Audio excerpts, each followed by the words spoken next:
So a lot of times when we're thrown into a team situation, we have a bit of an unnatural process where we just jump in and start working on things. What I'd like to do is expose kind of the process that's going on in the background. Every team goes through this process, and I think making it more explicit will be helpful in having you deal with the natural dynamics that evolve over time. Tuckman put together this team development model a number of decades ago. It is actually very helpful in taking a look at where we are in team development process.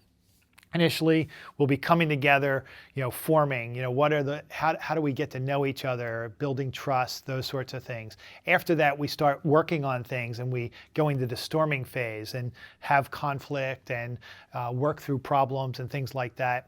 After we figure out what are the processes we're going to use and how we work together, we then come up with what the norms are, what are the expectations and how we work together, that sort of thing. And lastly, we get to the place where we are performing. I was with a client recently who identified that there's a hyper-performing stage as well, but we won't go there now. I think the main thing to look at is that this is a natural process, and I think the more explicit we can make it, both in what the tasks we need to accomplish in each of these phases are, as well as the behaviors that are implicit in each of those, the more we can call those things out, we can reduce some of the pressure that comes on teams, as well as the anxiety we have as individuals as part of that team.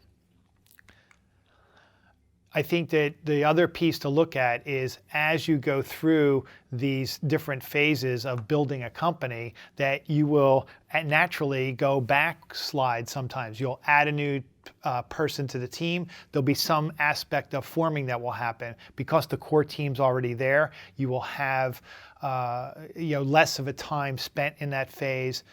Quickly go through the storming and norming phases and hopefully back to performing as well. But I think that as the company evolves, as we add new people to the team, we will naturally run into these situations. And not to feel like there's something wrong. It's a natural process, and what we need to do is just focus on what needs to happen in order to move us forward in the process. Early on in the team formation, there's lots of different issues that can come up. Typically, communications is the first one, lack of clarity especially. I'll give a simple example. I say blue, you say blue, and you bring me something that's teal colored, and I expected something that was midnight blue. That's really a simple aspect of lack of clarity, but we really need to be clear about things, especially when we're using the same vocabulary, same language, that we're really specific about what it is that we're trying to say. Mediating different approaches. One of the things that's great about the teams that you're all part of is that the diversity actually of experience, skills, and upbringings, those sorts of things, really important. However, those different approaches lead to conflict. And we'll talk about conflict later. It's actually a good thing to have. It's how we actually bring the diversity together. But it can get in the way of coming to decisions. You can have people that retreat to their corners and actually start to pull the team apart. Buy-in and commitment is really another issue that you can run into.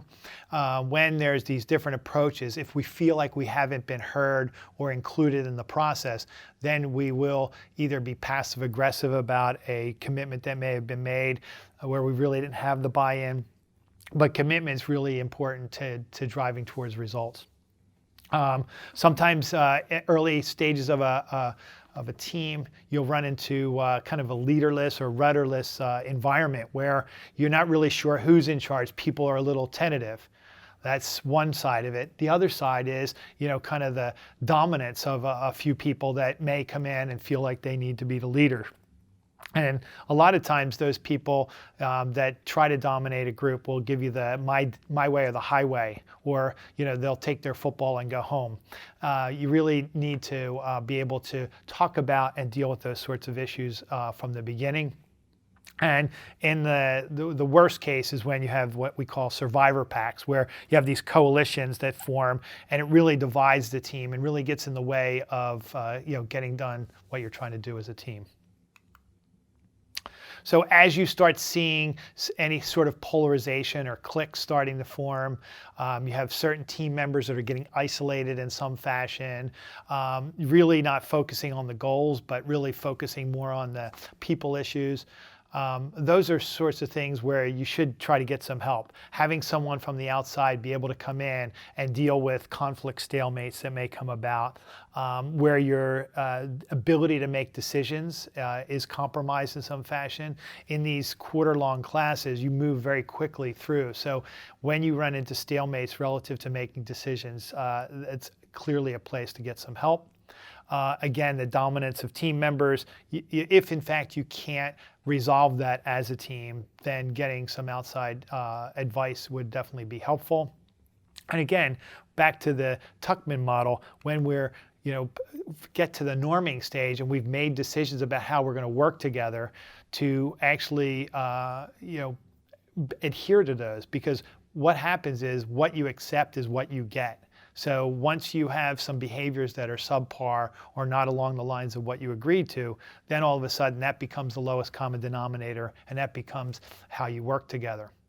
Again, the thing I'd like to leave you with is that these are natural stages of team development, and that when you find yourself falling backwards, it's not a bad thing, but you do need to put attention on it so that you can move back to the performing stage and really get clear about producing the goals that you're working towards.